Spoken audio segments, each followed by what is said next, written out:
Ayan po, kumukulo na po siya. Yan, kita nyo, kumukulo na siya.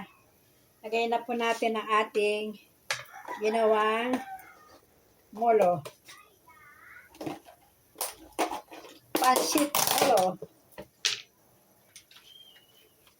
Pag lumutang na po siya, ibig sabihin po nun, luto na siya. Isa-isa po natin ilagay ang ating molo. Ang aking pagra-wrap ay iba-ibang klase. Merong bilog, may triangle,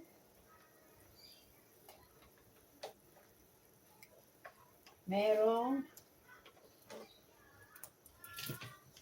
nilagyan ko po ng nilagyan ko po siya ng leeks.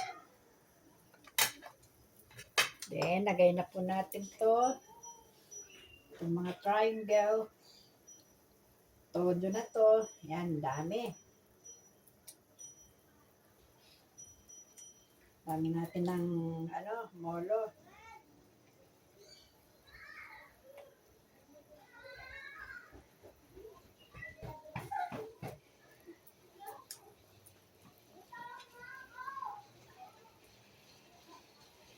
Lalagay natin. Lalagay natin ang ating molo.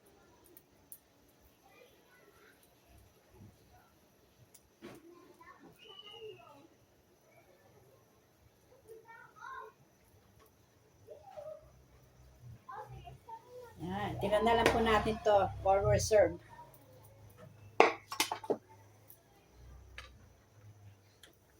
Oh, yan. Ang sarap.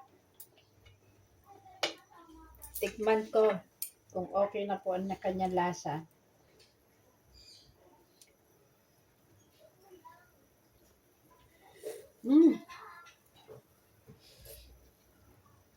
Wow, delicious.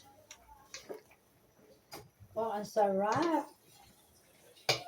Masarap talaga siya.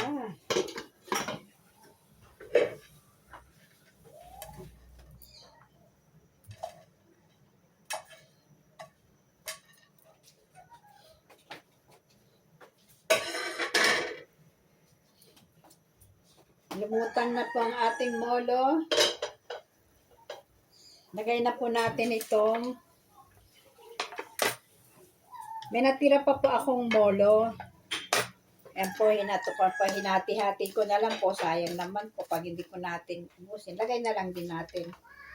Yan, ang ating molo. Pansit molo. Oh. Ito ang ating pansit molo. Haluin natin. Ay, ang sarap. Takpan natin.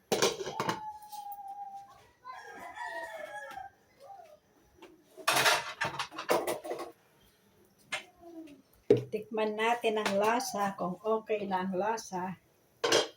Nakikita niyo po ba yan?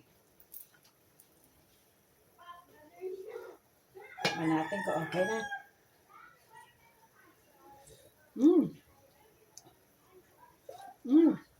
Sarap. Sarap, delicious. First time ko lang po magluto ng pansit molo. Naisipan ko lang po. Ano po, pag lumutang na po yung mga nilagay natin kanina, ready na to.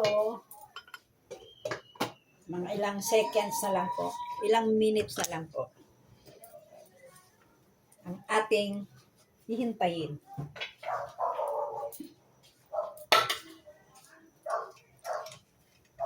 Kanina nagluto po ako ng adobong paa ng manok. Ayan po, tapos na po. Luto na po yan. Luto pa na kanina.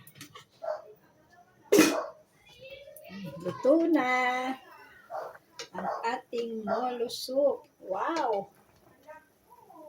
Wow, lumutang na siya. It's ready to serve na. Luto na. Kakain na po tayo ng hapunan. Mamaya po itataping natin yung pag-serve. Tataping po natin yung pinrito kong garlic, saka lagyan ko siya ng leeks sa ibabaw. Happy eating! Andito na naman po ako. God bless you all.